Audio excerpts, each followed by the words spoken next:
Nitya Technology Advanced Chip Level Laptop Repair Training Institute. Hello friends, Nitya Technology में आपका स्वागत है। आप इस मदरबोर्ड को देख के समझ ही गए होंगे कि आज का केस स्टडी कैसा होने वाला है। ये मदरबोर्ड है आसूस का, और आसूस के बारे में आप सभी लोग जानते हैं कि मैक्सिमम मॉडल के एस्केमेटिक डायग्राम नहीं मिलते हैं, तो इसको बोर्ड व्यू की मदद से ही रिपेयर करना पड़ेगा। लेकिन बोर्ड व्यू की मदद से आप तभी रिपेयर कर पाएंगे जब आपका लॉजिक क्लियर हो। तो चलिए इसको हम लोग डायग्नोस करते हैं। इसका पार्ट नंबर है X540YA, X540YA रिवीजन 3.0। पहले मैं प्रॉब्लम दिखा देता हूँ कि इसमें क्या प्रॉब्लम है। जैसे ही डीसी जैक लगाते हैं तो इसमें एक लाइट जल जाती है, और आप डीसी का कंजप्शन देख सकते हैं 0.011 मिली एम्पियर का कंजप्शन ले रहा है। तो इतना कंजप्शन लेने के बाद इसको ट्रिगर करके देखते हैं ट्रिगर होता है कि नहीं। तो इसको ट्रिगर करते हैं, तो ट्रिगर करने के बाद लाइट जल गई, यानी कि मदरबोर्ड तो ऑन हुआ, लेकिन इसकी कंजप्शन बहुत कम लिया, 0.030 मिली एम्पियर का कंजप्शन लिया। तो इतना कम मिली एम्पियर में तो सारी सप्लाई बनेगी नहीं।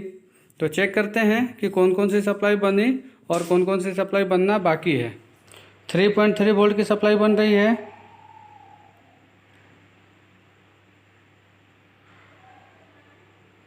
5.0 वोल्ट की सप्लाई बन रही है, 0.9681 यानी 1 वोल्ट की सप्लाई बन रही है। इस मदरबोर्ड में ये 3 सप्लाई बन रही है, यानी इसकी रैम सप्लाई और कोर सप्लाई नहीं बन रहा है। तो कोर सप्लाई को बनने से पहले रैम सप्लाई का बनना ज़रूरी है। तो मैंने रैम रेगुलेटर को चेक किया, तो चेक करने पे पता चला कि रैम रेगुलेटर को इनेबल ही नहीं मिल रहा है। जो आती है एसआईओ से, और एसआईओ इनेबल इसलिए नहीं आउट कर पा रहा है क्योंकि उसको इनपुट नहीं मिल पा रही है, जो SLP_S4 के नाम से आता है PCH से। अब PCH SLP_S4 नहीं आउट कर रहा है, तो उसको SLP_S4 को आउट करने के लिए उसकी बेसिक रिक्वायरमेंट होनी चाहिए, कम से कम उसको VCC और उसका क्लॉक मिलना चाहिए। पहले हम लोग क्रिस्टल चेक करेंगे कि क्रिस्टल का क्या स्टेटस है। उसके लिए DSO लगा दिया हूँ। अब चेक करते हैं, इसकी एक पिन पे कोई भी फ्रीक्वेंसी नहीं है, इसकी दूसरी पिन पे भी कोई भी फ्रीक्वेंसी नहीं है, यानी कि इसकी इनपुट पिन पे और आउटपुट पिन पे दोनों में से किसी भी पिन पे कोई भी फ्रीक्वेंसी जनरेट नहीं हो रही है। फ्रीक्वेंसी जनरेट नहीं हो रही है तो इसका VCC चेक कर लेते हैं। इसका VCC है SCL/RTC, यहाँ पे 1.5 वोल्ट मिल रहा है। ये AMD का कॉन्सेप्ट है, AMD के कॉन्सेप्ट में 1.5 वोल्ट ही मिलते हैं, तो इसमें 1.5 वोल्ट मिल रही है। इसका एक साइड ग्राउंड होता है और दूसरे साइड 1.5 वोल्ट मिलती है, ये मिल रही है। इसका मतलब इसकी VCC ओके है, तो इसका क्रिस्टल वर्क करना चाहिए। अब क्रिस्टल वर्क नहीं कर रहा है तो क्रिस्टल को चेंज करके देखते हैं, कहीं ऐसा ना हो कि क्रिस्टल ही ख़राब हो। इसका क्रिस्टल निकाल देते हैं, क्रिस्टल निकाल कर चेक करते हैं चेंज करके कि फ्रीक्वेंसी बन पाती है या नहीं बन पाती है। लेकिन एक समस्या है, इसकी क्रिस्टल तो हमने निकाल दिया, लेकिन इसका सेम क्रिस्टल मेरे पास अवेलेबल नहीं है।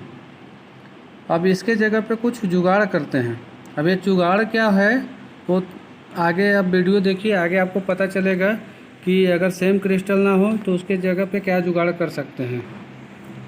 इस जुगाड़ को देख के तो आप समझ ही गए होंगे कि कैसा जुगाड़ है। एक्चुअली एट ए टाइम मेरे पास सेम क्रिस्टल अवेलेबल नहीं है, तो मैंने सेम फ्रीक्वेंसी का डेस्कटॉप के मदरबोर्ड से क्रिस्टल निकाल के लगा दिया। इस क्रिस्टल की फ्रीक्वेंसी है 32.76 किलोहर्ट्ज़। क्रिस्टल चेंज कर लिए, अब इसकी फ्रीक्वेंसी चेक कर लेते हैं। फ्रीक्वेंसी के लिए उसके लिए DSO ऑन कर दिया, और इसके एक पिन पे फ्रीक्वेंसी बन रही है और दूसरे पिन पे भी फ्रीक्वेंसी बन रही है। आप देख पा रहे हैं कि इसके एक पिन पे थोड़ी कम फ्रीक्वेंसी है और एक पिन पे थोड़ी ज़्यादा फ्रीक्वेंसी है, लेकिन ये फ्रीक्वेंसी कितनी है इसको अभी आप एग्जैक्ट नहीं कर पा रहे हैं। उसके लिए इसमें ऑटो बटन प्रेस करना पड़ेगा। ऑटो बटन प्रेस करने के बाद इसमें F3 से इसका ऑल पारा को ऑन करना पड़ेगा। F3 दबाने के बाद इसका पूरा ऑल पैरामीटर ऑन हो जाएगा और उस पैरामीटर के अंदर आप देखिए यहाँ पे फ्रीक्वेंसी वाले कॉलम में 32.77 32.6 किलोहर्ट्ज की फ्रीक्वेंसी बन रही है। 32.768 किलोहर्ट्ज की फ्रीक्वेंसी बन गई। इसका मतलब इसकी आरटीसी सेक्शन काम करने लगी। तो अब इस मदरबोर्ड को ऑन करके देख लेते हैं, लेकिन उससे पहले इसकी हीट सिंक लगा देना होगा, क्योंकि AMD प्रोसेसर है, बहुत ज़्यादा हीट होता है और हीट होके बंद हो जाएगा। पहले हीट सिंक लगा लेते हैं, इसके बाद इस मदरबोर्ड को ऑन करके देखेंगे। हीट सिंक लगा दिए इसमें। अब हीट सिंक लगाने के बाद इसमें DC कनेक्ट करते हैं और DC कनेक्ट करने के बाद देखिए इसमें 0.011 मिली एम्पीयर का कंजप्शन ले रहा है। और इस मदरबोर्ड को ऑन करने के लिए कीबोर्ड कनेक्टर में ही ऑन ऑफ पिन दिया हुआ है, यहीं से ऑन हो जाएगा। तो हम लोग ट्रिगर करते हैं कीबोर्ड कनेक्टर पे ही। कीबोर्ड कनेक्टर पे ही ट्रिगर करने से आपका मदरबोर्ड ऑन हो जाएगा। तो ट्रिगर करके देखते हैं। ये ट्रिगर कर दिया। ट्रिगर करने के बाद आप देख रहे हैं कि अच्छा खासा कंजप्शन ले लिया है, 795, 781, 800।